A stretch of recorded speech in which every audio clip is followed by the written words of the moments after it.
শীর্ষের প্রার্থীগণ, নেতৃবৃন্দ, আমার সহকর্মীবৃন্দ এবং উপস্থিত খুলনা, সাতক্ষীরা এবং বাগেরহাট থেকে আগত আমার প্রিয় ভাই ও বোনেরা, আসসালামু আলাইকুম।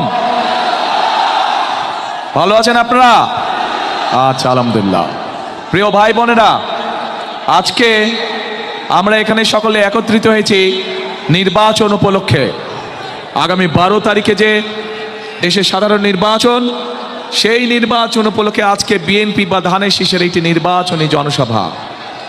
প্রিয় ভাই বোনেরা, আমরা বাংলাদেশ জাতীয়তাবাদী দল বিএনপি আমরা বিশ্বাস করি যে শুধু কথাল ফুলঝুরি নয়, বরং দেশকে আমাদেরকে সামনের দিকে নিতে হবে ভবিষ্যতে।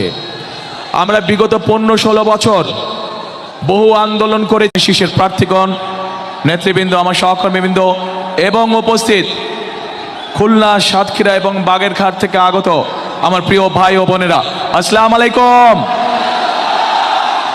ভালো আছেন আপনারা? আচ্ছা, আলহামদুলিল্লাহ। প্রিয় ভাই বোনেরা, আজকে আমরা এখানে সকলে একত্রিত হয়েছি নির্বাচন উপলক্ষে। আগামী 12 তারিখে যে দেশের সাধারণ নির্বাচন, সেই নির্বাচন উপলক্ষে আজকে বিএনপি বা ধানের শীষের একটি নির্বাচনী জনসভা। প্রিয় ভাই বোনেরা, আমরা বাংলাদেশ জাতীয়তাবাদী দল বিএনপি আমরা বিশ্বাস করি যে শুধু কথাল ফুলঝুরি নয়, বরং দেশকে আমাদেরকে সামনের দিকে নিতে হবে ভবিষ্যতে। আমরা বিগত 15-16 বছর বহু আন্দোলন করে